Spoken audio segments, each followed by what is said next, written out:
A reação do Vasco na Série A do Campeonato Brasileiro é algo que pode ser comemorado pela torcida, porque nos próximos 3 jogos a gente vai ver essa vida do Vasco da Gama mudar, porque são 3 jogos. Joga em casa contra a equipe do Curitiba, que está na lanterna, joga contra o Santos, que está no Z4, e depois contra o São Paulo. Também esse jogo acontece em casa. Quer dizer, são 3 jogos que podem mudar a história do Vascão.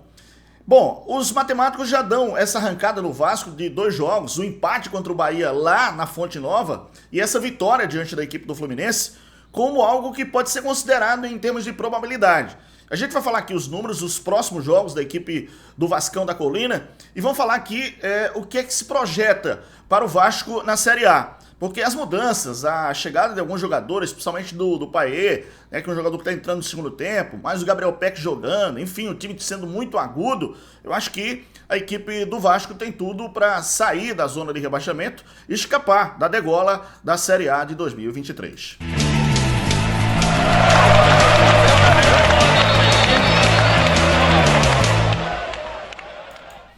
Deixa eu pedir aqui a você um like, um joinha, um gostei, dá essa moral pra gente, isso. A gente vai colocar aqui a tabela atualizada, né, os jogos e também a classificação. E vamos falar também dos próximos jogos da equipe do Vasco aqui no canal. Mas se você puder deixar um comentário aqui, o que você acha? Você acha que o Vasco vai escapar? Você acha que esse segundo turno, com o investimento que o Vasco fez, dá realmente para escapar da degola? E os matemáticos, o que dizem, aliás, eu vou colocar os estatísticos aqui, né? O pessoal da Universidade Federal de Minas, que faz um trabalho excelente a respeito de probabilidades e chances de sair do rebaixamento, de escapar do rebaixamento. Enfim, a gente vai falar isso com vocês aqui. Mas se vocês puderem deixar um like, um joinha, um comentário aqui, marcar os seus amigos, inscrever no canal, tá? Agradeço bastante aqui a participação de todos vocês. Desde já, muito obrigado. Nosso canal aqui fala de futebol, tem vídeos todos os dias e a gente fala muito sobre futebol, a coisa que a gente gosta. Então, comenta aqui embaixo, mas deixa o like e fala para todo mundo, youtube.com/RobertoNascimento.tv. Bom, essa vitória, né, no último sábado de 4-2 sobre a equipe do Fluminense, mostrou um time do Vasco muito agudo, muito determinado, atacando os espaços, um time que propôs o jogo, que buscou o resultado e que enfrentou uma equipe muito bem treinada pelo Diniz. Claro que tem ausências, né, no time do Diniz, né, como o Ganso também, enfim, outros jogadores que não puderam atuar. E eu acho que o time do Vasco tem nada a ver, né, fez a sua escalação para propor o jogo, para ser um time dominante, para ser um time que buscasse o resultado, e foi isso que aconteceu, com jogadas individuais, com talento, e foi um time diferenciado. Eu acho que esse time do Vasco, depois desses 2 jogos, dá para o torcedor uma esperança, né, de que possivelmente essa equipe saia desse marasmo que se encontra, né?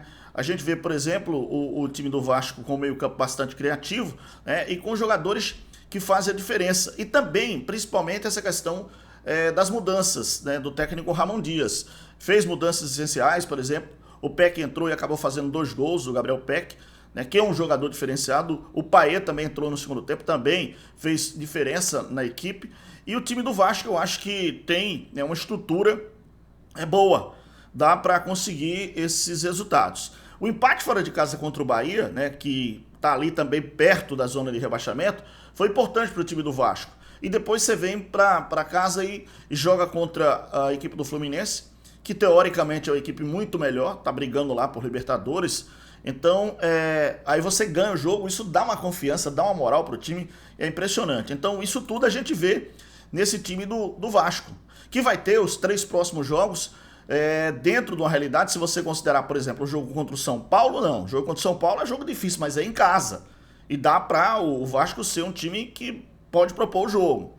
Mas assim, vamos ver a classificação da Série A para a gente ter uma noção.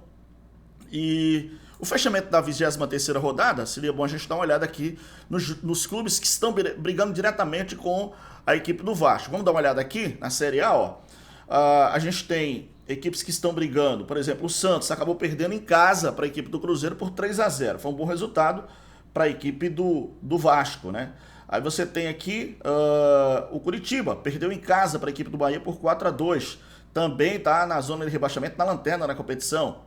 Você tem aqui o América, que empatou fora com a equipe do Cuiabá. O Goiás, que tá ali, perdeu para a equipe do Palmeiras por 1-0. E o Vascão, que ganhó da equipe do Fluminense 4-2.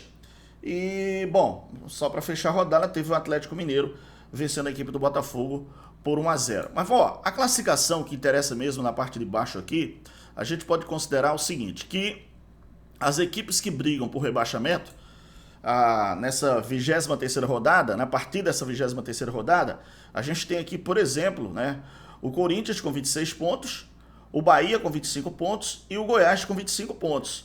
Aí você tem o Santos com 21, é o 17º, o Vasco da Gama com 18, 18º com 20 pontos, o América 17 pontos na 19ª e o Curitiba 20º colocado com 14 pontos, tá? Só que o Vasco da Gama tem 5 vitórias, mesmo número de vitórias da equipe do Santos. E assim, joga, próxima partida, né, o time do Vasco joga em casa contra a equipe do Curitiba, galera. Então esse jogo aqui, ó, é jogo para ferver. O jogo vai ser em São Januário, tá? Jogo que acontece na quinta-feira, dia 21. Vasco e Curitiba, jogo às 19 horas. É para a galera do Vasco, a galera do Colina, realmente invadir o São Januário para incentivar o time. Porque o Vasco vencendo, ele dá um passo importante para tentar sair. Claro que não vai sair ainda, mas, bom, tem esse jogo do Vasco aqui. Depois o Vasco joga contra a equipe do Santos. E aí é um jogo de 600 pontos, esse jogo. Porque o jogo é lá na Vila Belmiro, no dia 1º de outubro. Mas é um jogo que o Vasco vai colocar todas as fichas aqui. Porque vamos supor que o Vasco vença o jogo, vai a 23 pontos, passa o Santos. Nesse jogo aqui, contra o Santos, o Vasco poderá, dependendo dos resultados, chegar a 27 pontos. Aí pode ocorrer de passar um desses 3 aqui, o time do Vasco. Mas precisa ganhar esse jogo. E o jogo da afirmação que eu vejo da equipe do Vasco, e a gente pode colocar aqui, torcedor, ó, o jogo da afirmação do Vasco é esse jogo contra o São Paulo no dia 7 de outubro. Esse é o jogo para dar uma respirada. Então são os 3 próximos jogos que o Vasco tem pela frente para conseguir respirar na série A e evitar a degola. Eu acho que é esse ponto importante. Hoje os matemáticos estão dando as seguintes probabilidades aqui na zona de rebaixamento. Vamos dar uma olhada, ó. O Curitiba, 94,1%. Você está vendo aí. O América tem 83,4%. 4%. Apesar do Santos estar na frente do Vasco, mas a probabilidade de queda do Santos é maior. Pelo que o Santos está fazendo pelos adversários. 73,1%. O Vasco da Gama com 50,5%. Aí você já tem o Goiás aí com 27%. O Bahia com 25,6% e o Corinthians com 13,6%. Eu acho que o São Paulo, para mim, não corre o risco de cair pelo fato de estar aí, ó, na final da Copa do Brasil, já ganhou a primeira, inclusive, para o Flamengo, joga em casa, está muito motivado, está muito empolgado.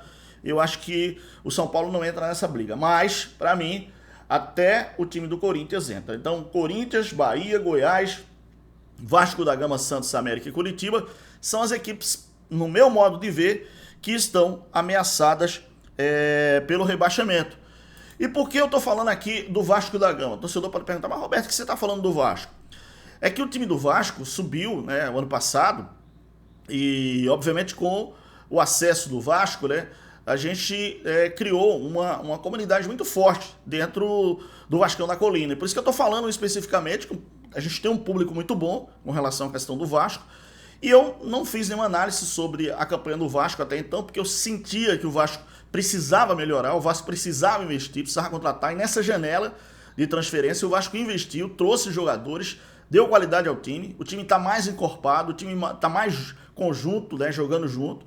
E algumas peças que estão fazendo a diferença. E o mais importante é essa questão da motivação. Acho que se o Vasco mantiver essa pegada e essa determinação, essa voluntariedade de ter marcação forte, de ter transição rápida, de ter um ataque principalmente dos espaços. A gente vê o Rossi, por exemplo, o Rossi entrou bem no time, né? E foi um jogador importante na vitória diante da equipe do Fluminense naquela jogada em cima do Marcelo. Aquilo dá uma moral pra caramba pro cara, pro time. E foi fundamental, quer dizer, um time mais agudo, um time jogando pelos lados, um time procurando mais as jogadas ofensivas, com passe de bola pelo meio, com 1 contra 1, como foi o caso do Rossi em cima do Marcelo. Então tudo isso faz a diferença e faz com que a torcida do Vasco ainda tenha um fio de esperança. Eu acredito, torcedor, que esses próximos 3 jogos a gente vai ver uma referência desse novo time do Vasco no Campeonato Brasileiro da Série A. Se puder deixar um like, um joinha, um gostei, acredito que dá uma moral pra gente aqui, né? Então, por favor, comenta aqui, vai embaixo compartilhar, copia o link, joga nas resenhas do grupo do WhatsApp, no seu Facebook, no seu Twitter, fala pra todo mundo do nosso canal, youtube.com/RobertoNascimento TV. Fica na paz de Deus, um grande abraço, muito obrigado. Valeu, galera, tchau!